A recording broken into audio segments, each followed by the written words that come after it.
11th class के social science के board exam में 100 out of 100 full marks achieve किए थे। तो इस वीडियो में हम डिस्कस करेंगे कि मेरे आंसर राइटिंग स्ट्रेटजीज क्या थी।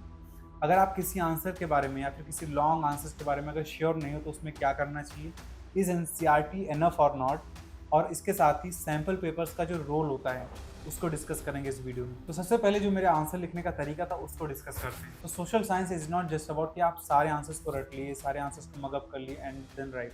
इट्स ऑल्सो अबाउट कि आप कितने अच्छे से, कितने स्मार्टली अपने आंसर्स को प्रेजेंट करते हैं एग्जाम में। फॉर एग्जाम्पल अगर हम हिस्ट्री की बात करें तो हिस्ट्री को एक हमको कहानी की तरह देखना चाहिए, एक स्टोरी विद कैरेक्टर्स, इवेंट्स और आउटकम। तो फॉर एग्जाम्पल अगर हम 1857 के रिवोल्ट की बात करें तो रिवोल्ट क्यों हुआ था, कहाँ हुआ था एंड किस वजह से हुआ था, इसका आउटकम क्या निकला, इसमें कौन कौन से लोग शामिल थे। तो इस तरीके से ब्रेक डाउन करके सोचने में आप सारी इन्फॉर्मेशन को याद भी रख सकते हो एंड ज्यादा मेमोराइज करने की भी जरूरत नहीं है। आपको एक स्टोरी की तरह से लिखना है, एक फ्लो चार्ट में कि कौन इवेंट क्यों हुआ, कहाँ हुआ, ये सारा एक फ्लो चार्ट में आप लिखेंगे विच मेक सेंस। एंड आप जब इसको फॉलो करोगे तो एक फ्लो आएगा, एक स्ट्रक्चर आएगा कि सबसे पहले आपका इंट्रोडक्शन है, फिर जो मेन कंटेंट है वो आ रहा है, उसके बाद में कंक्लूजन आ रहा है। एक बहुत ही स्ट्रक्चर तरीके से आपका आंसर्स दिखेगा। एंड इसके साथ ही हमेशा बुलेट पॉइंट्स यूज करिए सोशल साइंस के एग्जाम में लिखने के लिए।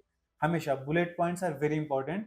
इसकी वजह से एग्जामिनर को एक क्लियरिटी मिलती है। हर 5 मार्क्स के क्वेश्चन में आपको एटलीस्ट 5 पॉइंट्स लिखने हैं। जो स्ट्रॉन्गर पॉइंट्स वो पहले आएंगे, जो वीकर पॉइंट्स या फिर जिसके बारे में आप ज्यादा कॉन्फिडेंस फील नहीं करते हैं उसको थोड़ा नीचे ला सकते हैं, लेकिन जो स्ट्रॉन्ग पॉइंट है वो ऊपर रहेंगे। एंड एटलीस्ट 5 पॉइंट्स पर 5 मार्क्स क्वेश्चन। जो भी 3 मार्क्स के क्वेश्चन है उनको 3 सॉलिड पॉइंट्स लिखनी है। उसमें बहुत ज्यादा एक्सप्लेन नहीं करना है, बहुत ज्यादा ओवर एक्सप्लेन नहीं करना है, ताकि आपका जो टाइम है वो वेस्ट ना हो। एंड इसके अलावा जो कीवर्ड है उसको अंडरलाइन कर दीजिए, जो इंपॉर्टेंट टर्म्स है उसको हाईलाइट कर दीजिए, जिससे आपका आंसर जो है ना स्टैंड आउट करेगा। और हर पेज पे आप एक मार्जिन ड्रॉ कर सकते हैं, उससे जो आपका आंसर है वो काफी अलाइंड दिखेगा। एंड इसके अलावा जब भी आप कट लगा रहे हैं तो उसको बस एक बार कट कर दीजिए, बहुत ज्यादा डर्टी ना करें उसको। And most important thing, question number बहुत एक्यूरेटली लिखना है, इससे कंफ्यूजन ना हो एग्जामिनर को आपके आंसर्स। दूसरी चीज, अगर आप किसी लॉन्ग आंसर क्वेश्चन के बारे में श्योर नहीं हो या फिर आपको आंसर पता नहीं है तो क्या करना है। तो इस केस में आपको उस आंसर को छोड़ना नहीं है, बल्कि आपको जो भी आ रहा है उसको बहुत ही स्ट्रक्चर तरीके से लिखना है। उसके आसपास या फिर उससे जुड़ी हुई जो भी चीज आपको याद है उसको उस आंसर में आपको लिखना है। लेकिन सबसे इंपॉर्टेंट ये कि जो भी पॉइंट्स के बारे में आप ज्यादा कॉन्फिडेंट महसूस कर रहे हो उसमें, उसको टॉप पे रखिए एंड बाकी जो पॉइंट्स है उसको बॉटम पे। और इसके अलावा अगर आपको एग्जैक्ट डेट पता नहीं है तो उसमें आप 19th सेंचुरी लिख सकते हैं, या फिर जस्ट डेट लिखना अवॉइड ही कर सकते हैं। बिना डेट लिखे क्वालिटेटिव तरीके से अपने आंसर्स को लिखिए। और तीसरी चीज, रोल ऑफ सैंपल पेपर्स।